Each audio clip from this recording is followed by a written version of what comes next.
Ladies and gentlemen, we are back on NSL Live Talk on Wednesday, March the 3rd.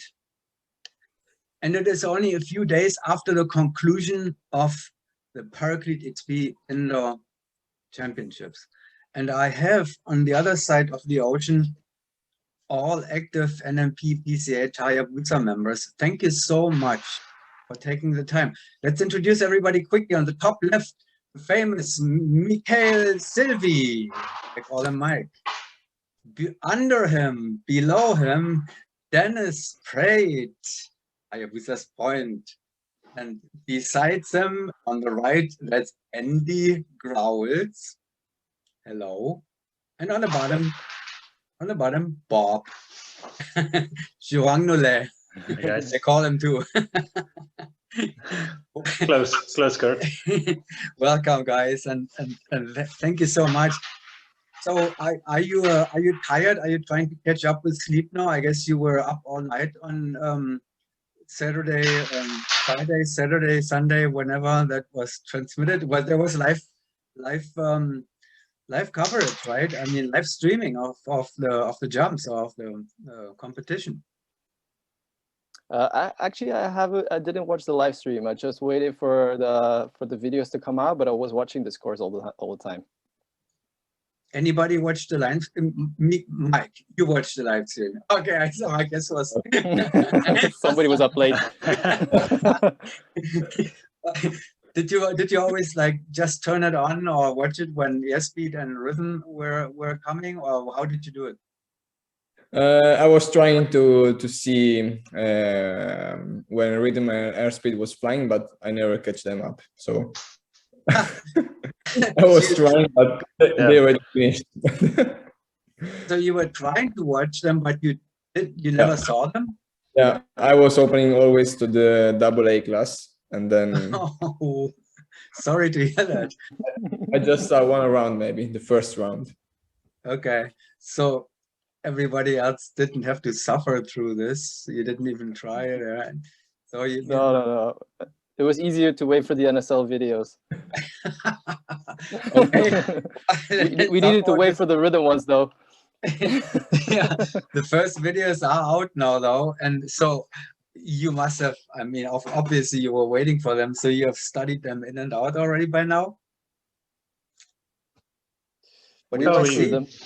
Yeah, we talked through them and we watched them, especially the airspeed one. We had a discussion with Gary yesterday, and like today you posted the rhythm one, so we also had our individual viewings. What did Gary say? So you discussed the airspeed performance with Gary yesterday already.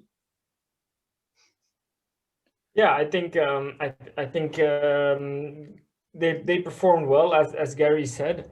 When we watched it and we discussed it together, we also listened to their interviews, and it confirms their how should I say, their very experimental with the continuity plan, which we like. We like to see different stuff, and it makes it interesting, and it also makes us think and all that stuff. So that was especially very interesting. And in the draw, there were a lot of different options in lots of different jumps. So we also had a talk through them, what we would take, what they did, and just to compare and see what the future is then. So you obviously spent quite some time on it already. So how much time do you spend with each other? Are you kind of on a daily basis that every day from 9 to 10 you're turning on Zoom, and then there is a team meeting, or how do you do that? How do you communicate, or how much time do you spend with each other? No, I mean, now for this, when there was nothing interesting really to watch or to analyze, I mean, everybody does their individual visualization, go over the notes when they need to. But now this was interesting because we saw both airspeed and rhythm perform. So that was a good opportunity to really have a chat also with Gary and just share thoughts and what we saw and yeah. Let's begin at the beginning, and that is, let's say, your last jump or your last. And I know the last time we talked, you mentioned already by then. I don't know how far back that is now. I think with David I talked more often in between. But the last time we talked, and last time I talked with David, he said that September, October was the last time you jumped from a plane and was the last time when you were flying in a wind tunnel. Is that still the same at this point? Yes, yeah, unfortunately it is. In October, we had a camp planned in Algarve, but by then we had a colored map and the zone Algarve turned red. So we were still looking for other options in Portugal, which were still orange back then.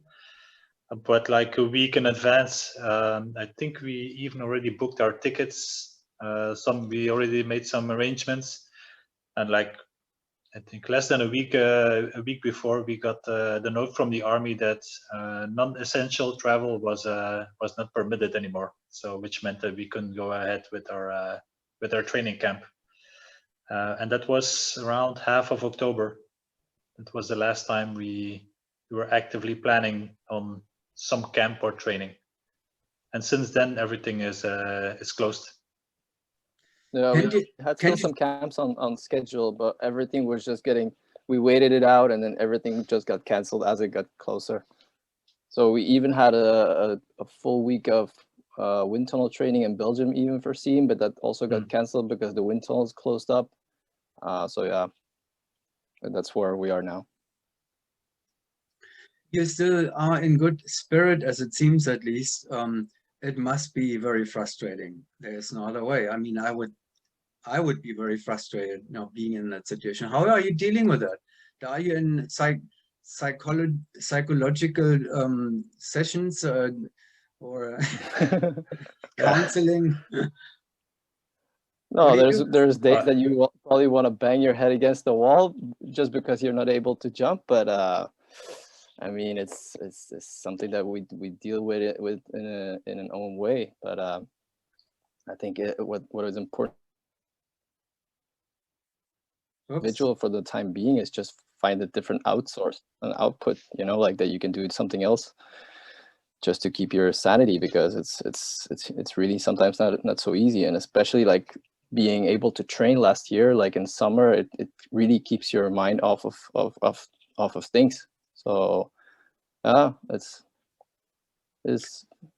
I think all of us, we really die for really going back into skydiving and back into the training. So that's what we're actually hoping for, and that we can maybe restart starting from April.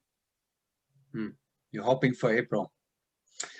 Yeah. So you could have gone to Portugal if it were essential. Couldn't you just kind of start a little, a little battle, a little war somewhere, just a little one? Yeah. It doesn't work like that, Kurt. It doesn't work like that. Yeah. Army still has some protocols, and it was just that letter came out in October, and it kept getting renewed month by month, and that's now going on till the 31st of March. So we're just going with protocol for the time being. So the next time you're going to watch very carefully will be the Shamrock Showdown, then, I guess. Yes, for sure. Looking forward to it. Well, so we know now what you could not do. So now let's talk about what others could do at Paraclete.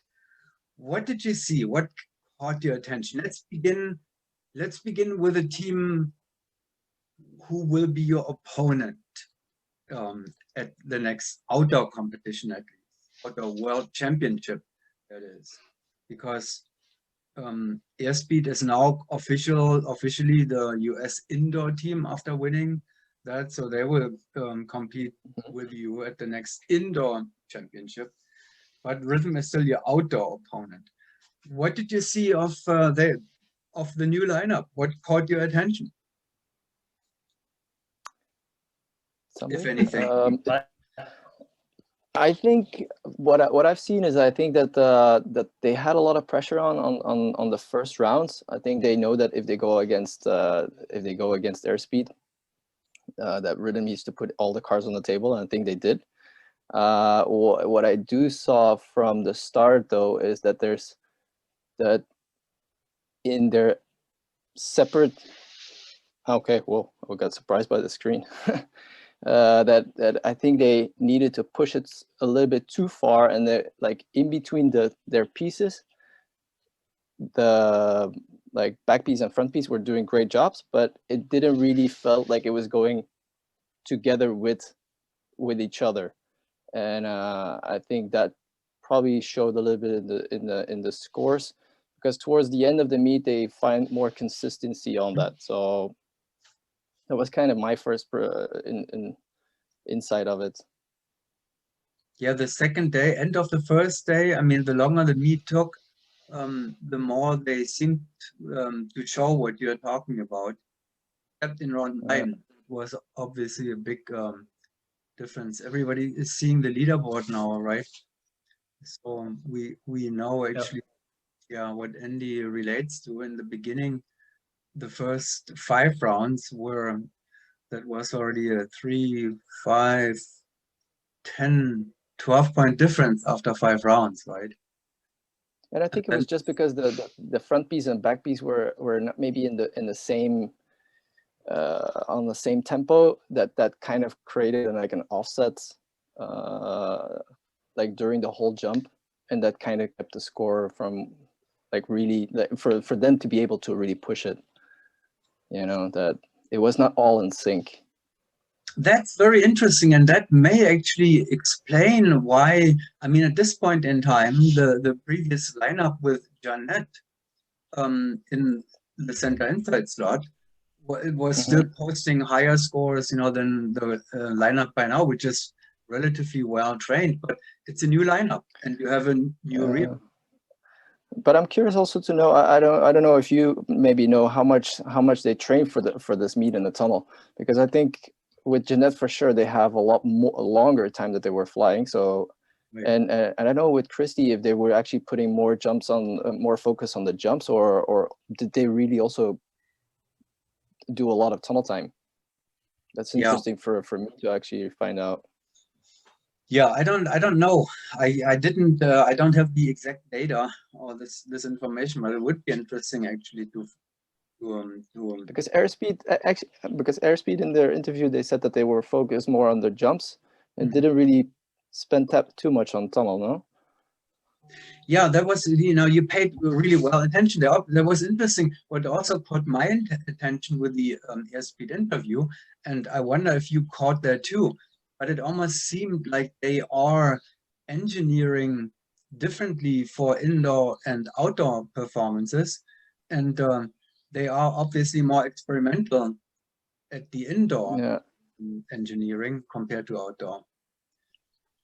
I don't know if somebody else wants to comment on that, but I think it's also a little bit easier if you take a different engineering indoor or outdoor. I mean, if you're gonna go for something crazy, then it's better to do it indoor than outdoor, my opinion. I saw Dennis nodding the head heavily. Yeah, I mean, it is it's like what I said before when we were talking about it with the team.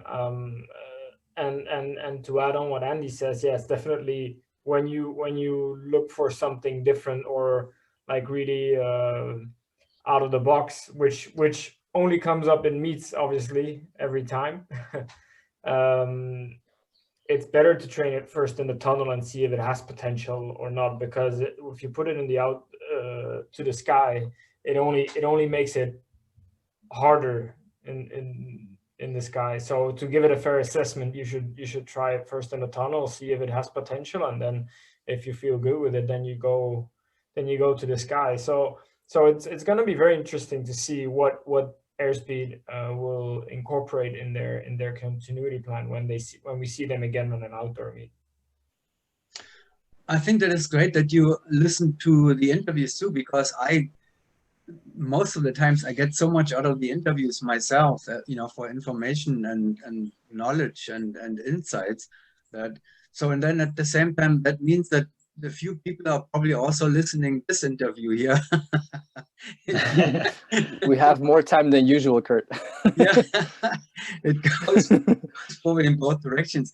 So then let's go to Airspeed more directly about, you know, it was first Christopher and Joey who elaborated on their engineering. So it is obviously on the surface, on the Airspeed hot plate surface too, not only, you know, that we are watching this and not only we're talking about it, but they have been working on this heavily because it's in their minds. You know, when we spoke, Christopher, Joey, the engineering became a point. I mean, I think I brought it up too, but and then again, when I talked with the whole team after the meet, same thing. The engineering came back up, and and then it was more Chris coming with the. I think it's maybe also a bit natural because, like for example, with us in the team, we kind of I kind of find the same. Like when we started with Mike,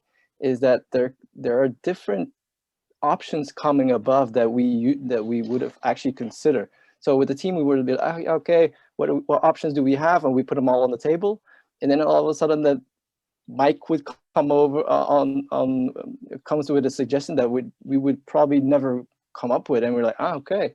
And I think it's just because maybe that once you have X amount of experience, that you're kind of glued to what you know. And I think like with somebody new in the team, and like especially like Airspeed having 2 new members, it creates that you can come up with different ideas, and that's what Mike does sometimes with us as well. So it's happening. That would be my next question. So Mike literally brought something, at least some point, I mean, some thinking points into the HayaBusa discussion. Mike, what did you? Yeah, definitely. Which kind of amnesia secrets did you tell HayaBusa? Yeah, how Henry said, sometimes when we were training, I was thinking maybe some different engineering, but sometimes they just stay as word because you can maybe think some different in engineering, but if you don't train it, you cannot do something different, you know, like it's a step forward that you can do in the future. But now in this moment, with the time of training that we have, we cannot do something special, let's say. So maybe for the moment, I maybe came out with different engineering, but how Gary suggested was not the best moment to try it. So like a different L, a different K, or even different blocks. Yeah. I think what we the difference between Airspeed and us for now is that just we only started training with Mike. I mean, how many jumps do we have? Maybe 250 jumps. So we in the sky we barely got through like having the standard like really set well set. And Airspeed obviously has an advantage on us over that. They're with this lineup already for a longer time, and they're ready to explore more now. I mean, for us, we know what works, and we need to get back to that level that we had with Dave before we open it up. So I think that's where we're at now, and that's where maybe the guys are more open-minded than and willing to try new stuff also in competition, as they've shown, than maybe what we would be doing now. But that, I mean, let's see when we can start training again. Let's hope in April. That makes complete sense. That's a very good point, Dennis. So that means at the same time that airspeed is not only very far ahead at this point in time with training and competition, or training specifically in the outdoor, they are also ahead because they can take this risk now of, they can experiment with engineering and all that, while you are trying to wait just to come back and work Mike into the system. Yes, I mean, now there's not much we can do. Obviously, as what we talked about, we're on a standby with the army and everything. So we had the 300 jumps or ish that we had last year in Belgium, also during COVID,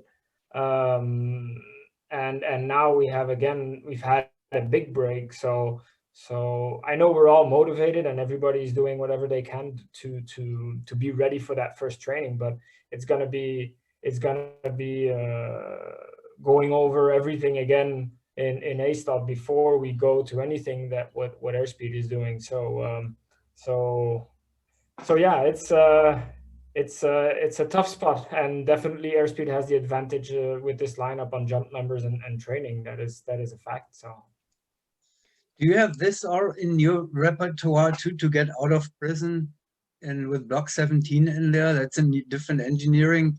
I mean, a long ago engineering, that was around already a long time ago, but to connect, I think it's center inside, center outside on 17. I mean, the front piece is getting out of memory. Blind. Yeah. Yes. Well, they're not getting out of the 17 and the 3. There is no memory there, but they do the 17, and then Nicholas will keep looking at the inside center rather than look to his piece partner. So that's the only difference here. Yeah.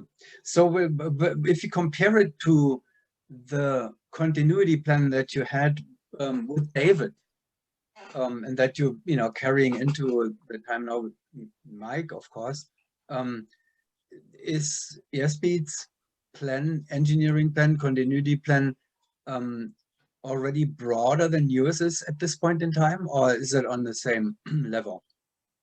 No, I think that's very hard to say, Kurt, because for now we were still establishing like a broad base with Mike, and we were not in a hurry to implement all those engineering options.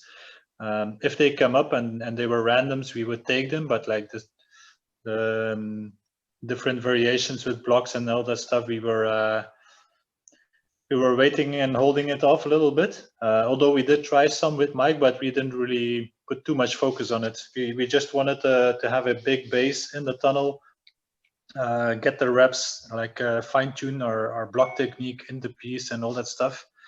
And first of all, we need to have the exits and the hill work. And for sure, we will look at it. We will try different options and see what works with Mike. Because Mike is not Dave, and some stuff might work, some stuff might not work for him or for us, just because we have a different guy in the team.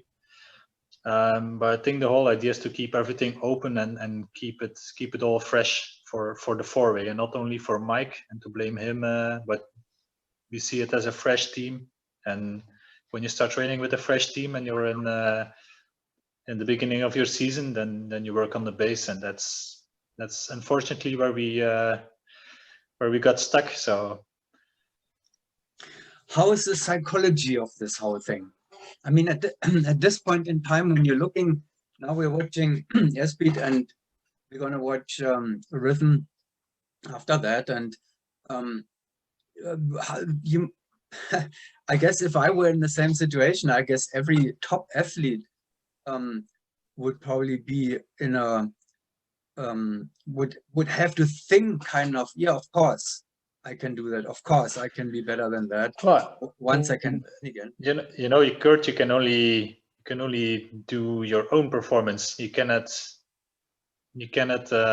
change what others are doing. So it's good to watch and to see if they come up with new stuff, but eventually you just got to do your own training. And yeah, and you are I guess at this point in time, at least, you have no reason to panic because the numbers, the scoring numbers have not gone, you know, significantly up and away from HayaBusa. I guess it's still at a level where you feel like, yeah, we can do that.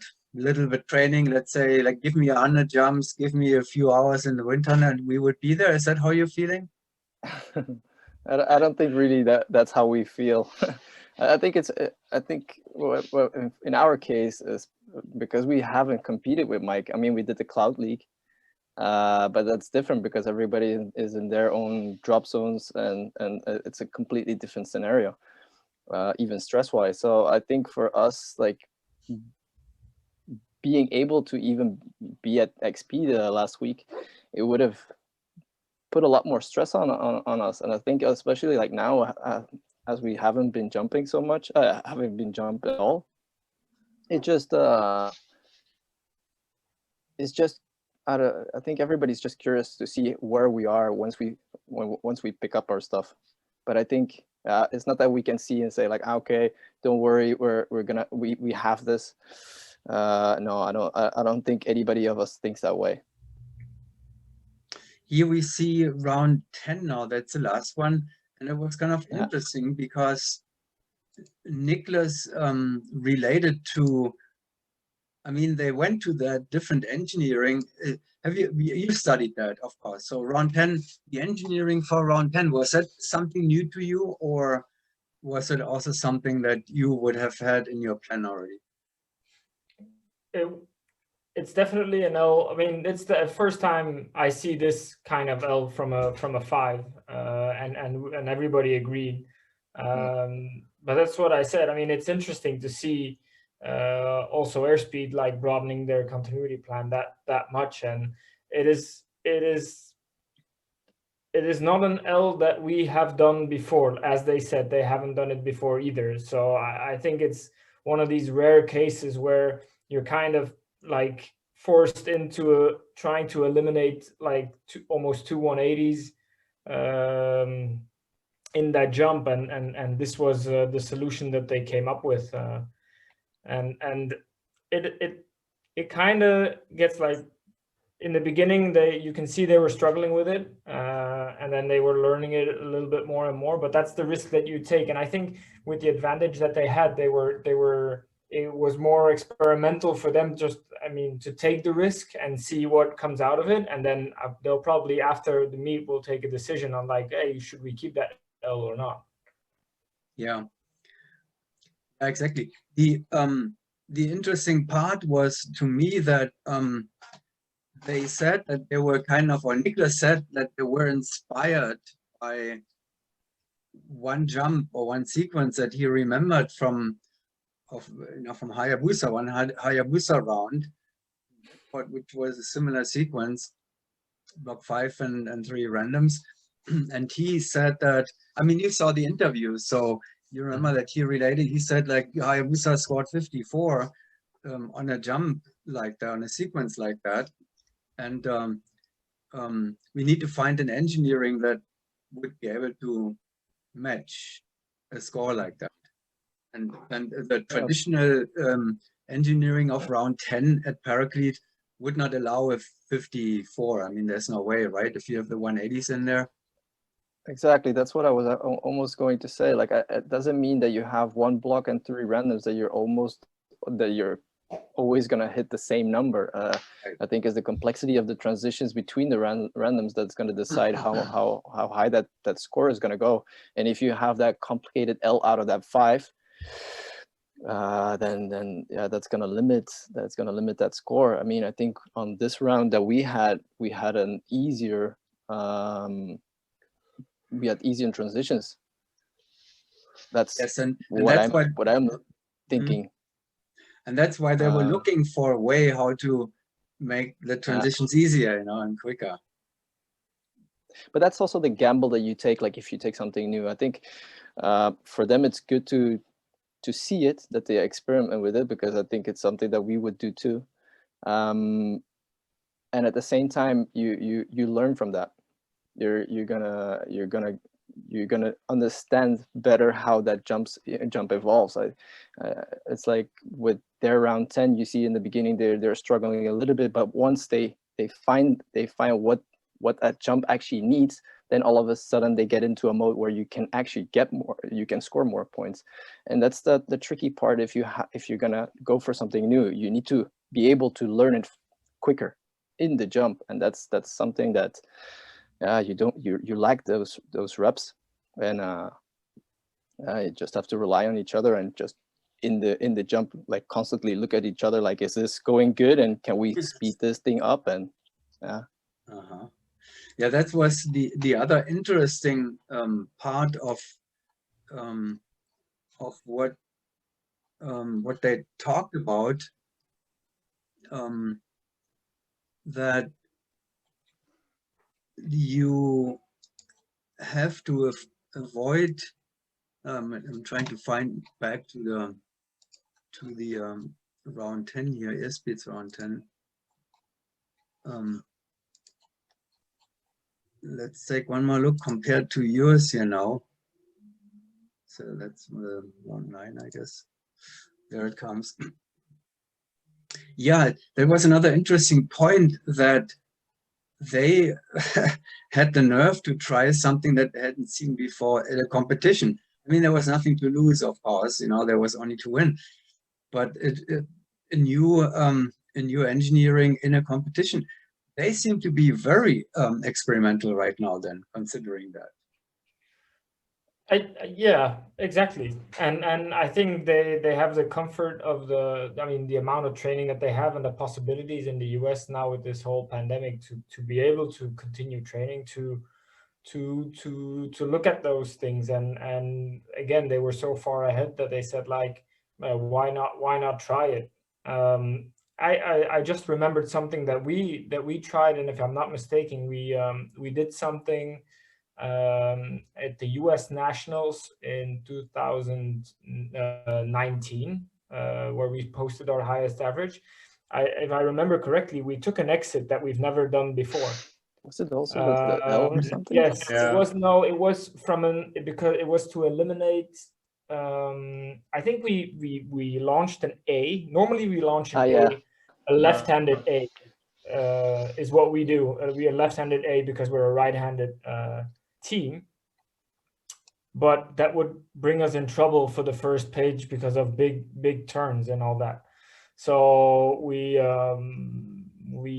discussed it, and we launched sort of a side body exit on the top that we then took to an A, and we never did that exit. But it's a lot of how you feel in the meet. Do you feel confident trying it? Is it risky? Yes or no? Yeah, I do remember that one. I don't know which round it was though. I think it was funny because we tried it again in training, and it didn't work out anymore. I think we got, I'm not saying but that we got lucky maybe, but it worked. Because we tried it on competition, and then it worked kind of, and then we tried it again in a training after, and we didn't really get it again, huh? Which formation was it? Was it an A? I think you also have that luck factor. Yes. So it's an A, and normally, yeah. So normally we would do a left-handed A with the inside center being like as airspeed would do it. And this time on the competition, we tried it. So the front piece goes out as a P, but then grip switches to an A, and to have your good 18 straight away. Oh, I see. So that is not a right-hand pattern A, actually, that's a left-hand pattern. No, this is a right-hand pattern A, but normally we're not able to do this A, and we always do a left-handed A. You'll always see, in this case, David being outside the plane with the point with me on top of Dave. Yeah, why? It's one of the. Sorry. No, go ahead. Yeah, that's one of you. Yeah, this is one of the, like, this one and block 18 is one of the disadvantages of having a right-hand pattern, just because it's so difficult to do block 18 and random A out the door. in the correct configuration that we would do it, because our inside center is, or sorry, our outside center is coming from the inside, which is handy. Yeah. Well, so you have been experimenting too in your own ways, even at a competition.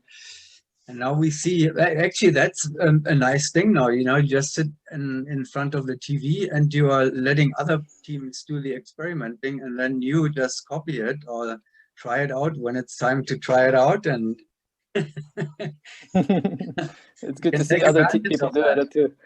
Have a beer while you're watching it, you know, while they are training for you. And then okay. Well, we could go on with this forever, but I guess we still have things to do, and we'll save some. Well, let's take a quick look still at. I'm sure that Mike would probably still like to give us some feedback about rhythms inside center. Yes, I'm sure he would like to give some feedback. Come on, Mike. Come on, Mike, believe in you. You can at least tell us a little bit. Wait. I make a call to Dave.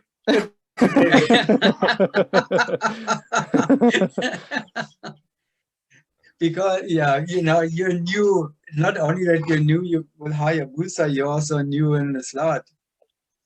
And here we have a little inside center. You know, first we saw the new Christopher Kuhlmann. He's also new in that slot. Actually, that's interesting. Talk about that for a second.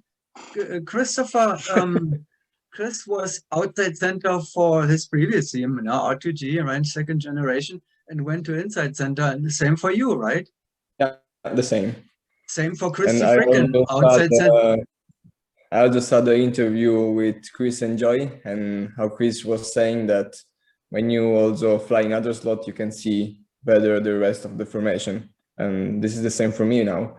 Now that I'm flying inside center, I can see better all the formation and come out with different engineering, or maybe flying in the future also different blocks with the point maybe, or the outside center. So I agree with him. And yeah, the difference is that I need to train the normal A slot inside center now, because we didn't train so much. So that's my first goal now. Yeah. And I think that it's not easy switching from outside center to inside center, because you come from a slot that you move around all the time, and then the inside center is more like control than speed. So it's not easy to slow it down when the formation goes faster. But Chris is doing a really good job. Yeah, this becomes even more interesting as I just when I began thinking about this. You know, Christopher going from outside center with RPG to inside center. You have your own example, David, going from outside center to inside center. Eventually, that became a slot finally. And we have Christy Fricken, you know, who was the outside center for Paris Fury, world-class team, and moving to inside center. And we have even Janet Lefkowitz, who was outside center for a long time, and then going to inside center. There must be something about that. Tell me, what is it? Yeah. What's going on there? Next move. Me? I'm not an inside center. I'm still sticking with outside center. Yeah, I can never see Andy in an inside center slot, but you know, but isn't it amazing? Well, I don't mind that. That's not the thing. I don't know if I think about it now. Maybe it's just coincidence, but if you would need to fill in the inside center slot and you would have some experience in the center piece, then that's always an advantage. So yeah, I think when we spoke about what slot Mike would be taking in the team, I mean, obviously if we all kept our slots, we would be the strongest in our slot, and then Mike would only have to learn the inside center slot, but it's a big responsibility to learn that slot. But he obviously had some, I mean, a lot of experience as an outside center. So that was a plus. The other option was to put Andy as an inside center and let him keep his outside center slot that he knows. That was the other option. But we spoke about it a lot, and yeah, we went with this plan, and I think it's the best plan for us since the first tunnel sessions and the first jumps. So we felt very comfortable. I mean, Bob was very happy with his new piece partner. Andy and myself, we know each other for so long that we fly with each other sometimes almost with our eyes closed. So that's also a plus. So everybody can now focus on, I mean, Mike can focus on himself, and we can help Mike like get the best out of that slot, because we don't have to worry about learning something new. Hang on, I have to stop this here. One second. I have to stop something here from making noise. Just keep talking. That's weird. Where does it come from? Oh my. Big noise here. It's probably on YouTube. Oh, there. Sorry, guys. Okay. We're back. I'm back. There was big noise. It came from a video there in the background, I'm afraid. But that was, I hope it was YouTube. Yeah, some YouTube skydiving there, I guess. Yeah, those are interesting stories, no doubt. I'm curious now. I would like to pick your brain here on the rhythm performance in round.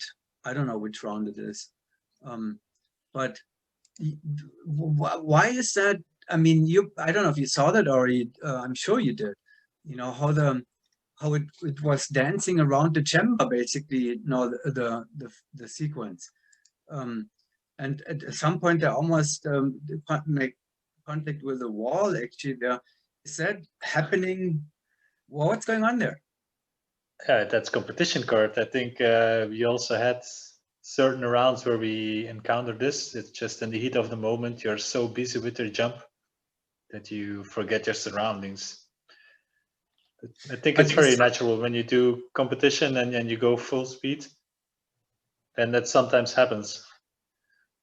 Is that something that is block 11 has more potential to do something like this to you than other blocks?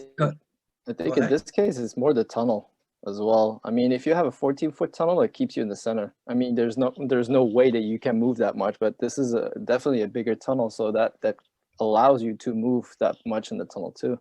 But yeah, like Jeroen says, you're gonna hit the wall once in a while because there's not a lot of spacing. It's not like in the air that you have tons of space around that you can just freely drift.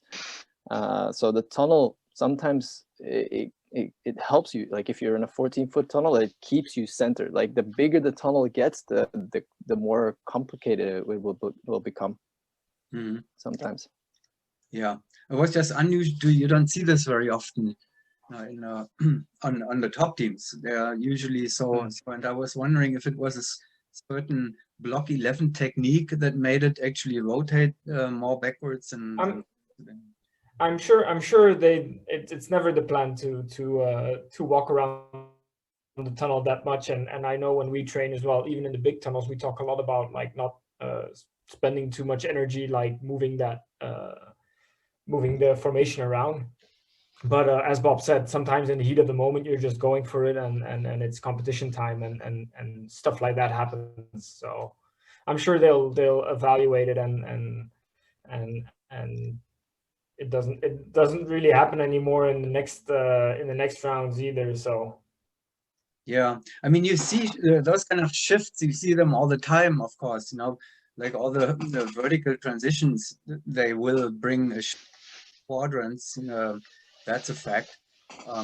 And in our block 11 doesn't bring a shift of the quadrants really by definition, but it truly, if somebody is shearing the pieces a little bit, it moves like that, doesn't it? I mean, the 11 you can play with them. You can do full 360s, but you can shear with them. So it depends a little bit like what you're aiming for. Like if they're really aiming for a shear, then for sure that 11 is going to dance a little bit around the tunnel. Yeah. Okay. So here's your so what's your impression of with your Come on, Mikey. outdoor opponent? Inside Yeah, center for sure. started. For sure, I think that Christy has an advantage for me and Chris because she has more experience as skydiver. So maybe it's easier for her to, especially to handle the mistakes. Maybe when you do a mistake during a competition, during the jump, maybe with the experience that Christy has, it's easier to handle with it. So maybe she can have an advantage on this point, I think. But for the rest, yeah, we need just to train, and then we see. Yeah, that's what it all comes down to. I mean, at this point in time, I guess the most, it's not certain techniques, it's not the engineering for you at this point in time. It's let's get back in an airplane and let's go back into a tunnel so we can restart it somehow, at least. All this visualizing and thinking about it and talking about it and all that kind of stuff. Gosh, man, by now a year, well, that's now half a year, right? Half a year without a skydive, without flying. Yeah. You must go crazy. I would. Let's hope we don't need to do an AFF course on the first training day. But for me, it's 3 years without competition, huh? Because I jumped 2 years because I shifted from amnesia to Yes. Belgium, huh? Yes. So for me, it's more frustrating. Yeah, that comes on top of that, right? Okay, we'll adding a little bit more stress on top of it. To give you some slack. You have a few more excuses for whatever you do. Sure. All right, guys. So now I'm really gonna bring this to an end here. If not, then again, it will take hours and hours.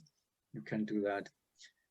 Thank you very much. It was so interesting. So shortly. Thanks for taking the time, and let's do it again as soon as possible. But first of all, good luck that you can get back into a plane or into a wind tunnel somewhere as soon as possible. Good luck to Europe. Good luck to you. Yeah. Good luck to Thank you. Thank you. us. It's always a pleasure to be here. Huh? So thank you for reuniting us. Thank you, guys. This way we feel together again. Me too. All right. Thank you, Kurt. Thank you.